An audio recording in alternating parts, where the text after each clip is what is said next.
Halo semuanya dan selamat datang. Hari ini kita nggak cuma akan belajar soal teknologi ya, kita bakal memulai sebuah petualangan seru ke tempat yang saya sebut desa digital. Siap-siap buat lihat gimana caranya belajar bisa jadi pengalaman yang luar biasa. Nah, bayangin aja, gerbang desa ini udah kebuka lebar buat kita. Yuk, jangan ragu-ragu, kita masuk bareng-bareng ke dunia baru ini dan kita lihat ada keajaiban apa yang nunggu di dalam. Perjalanan kita dimulai sekarang. Oke, perhentian pertama kita adalah pusat dari semua kegiatan di desa ini. Inilah jantungnya, alun-alun utamanya. Papan interaktif digital atau biar gampang kita sebut aja PID. Jadi, apa sih sebenarnya PID ini? Gini deh, cara paling gampang buat ngebayanginnya itu, anggap aja ini papan tulis ajaib.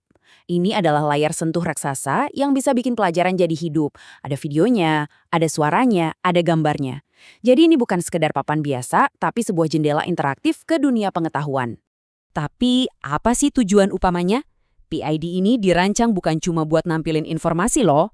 Tujuannya jauh lebih dari itu, yaitu untuk bikin siswa jadi lebih aktif terlibat. PID ini mengubah kelas yang tadinya mungkin pasif jadi sebuah arena eksplorasi yang aktif. Bisa nampilin macam-macam multimedia, dan pada akhirnya jadi pusat tempat semua alat belajar digital ketemu. Nah, kita lanjut lagi ke area yang paling seru di desa ini. Gabungan antara perpustakaan super canggih dan arena permainan yang menantang. Di sini, kita bakal lihat gimana belajar dan bermain itu bisa jadi satu kesatuan yang asyik banget. Ini dia perpustakaan megah di desa kita, rumah pendidikan. Eits, ini bukan perpustakaan biasa dengan rak-rak buku yang berdebu ya. Ini adalah portal digital raksasa yang disediain langsung oleh Kemendikbud. Di dalam rumah pendidikan ini, kita bisa nemuin harta karun berupa materi pembelajaran yang lengkap banget, udah sesuai kurikulum dan sangat terstruktur. Yang paling penting, semuanya ini gampang banget diakses sama guru dan siswa, kapanpun dan dimanapun. Cukup yang seriusnya, sekarang waktunya main. Yuk kita lari ke arena permainan desa ini. Di sini ada tantangan seru yang bakal menguji kecepatan kita mikir game tarik tambang matematika. Siapa bilang matematika itu ngebosenin? Game ini ngebuktiin sebaliknya. Dengan konsep tarik tambang yang kompetitif, siswa diajak buat berhitung cepat dan mecahin masalah.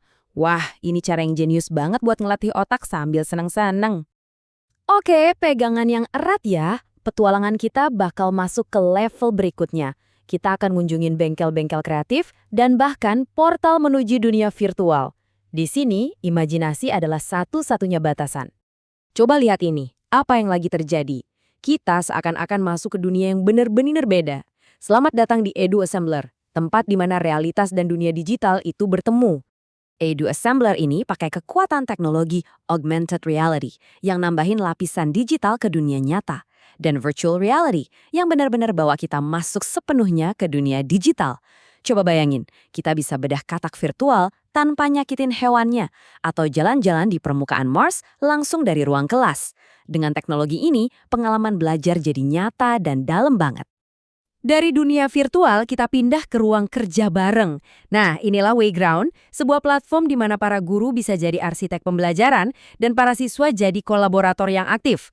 Wayground ini ngasih kekuatan super buat para guru. Mereka bisa ngerancang materi ajar interaktif dengan gampang banget, ngasih masukan langsung ke siswa, dan yang paling penting, nyiptain ruang buat siswa buat kerjasama dalam proyek-proyek yang menarik.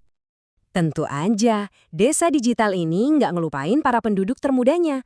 Buat para petualang cilik, ada sebuah taman bermain khusus yang aman dan penuh warna, yaitu aplikasi Babyboo.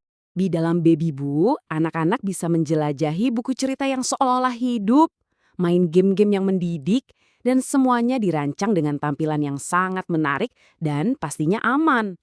Orang tua dan guru bahkan bisa loh mantau kemajuan belajar mereka.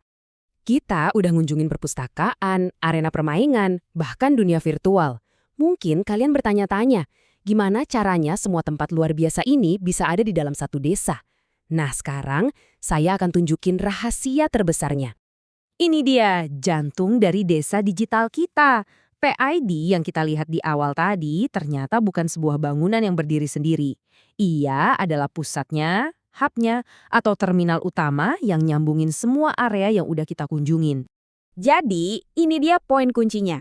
Cuma dari satu papan, guru dan siswa bisa mengakses rumah pendidikan, main game tarik tambang, masuk ke dunia virtual Edu Assembler, kolaborasi di Wayground, dan bahkan menjelajahi Baby Boo. Ini bukan cuma kumpulan aplikasi, tapi sebuah ekosistem pembelajaran yang terintegrasi, lengkap, dan tanpa batas. Setelah kita keliling desa, waktunya kita merenung sejenak. Apa sih sebenarnya arti dari semua ini? Kenapa petualangan belajar di desa digital ini jadi begitu penting buat masa depan pendidikan? Manfaatnya itu nyata banget. Pertama, pembelajaran jadi jauh lebih interaktif dan menyenangkan. Bukan lagi sebuah kewajiban, tapi jadi petualangan. Ini secara langsung ningkatin motivasi yang ujung-ujungnya terbukti ningkatin hasil belajar. Dan yang gak kalah penting, ekosistem ini ngasih akses yang lebih gampang dan merata ke sumber daya pendidikan berkualitas tinggi buat semua orang. Dan kutipan ini ngerangkum semuanya dengan sempurna. Ini bukan cuma soal teknologi baru. Ini adalah sebuah visi untuk masa depan.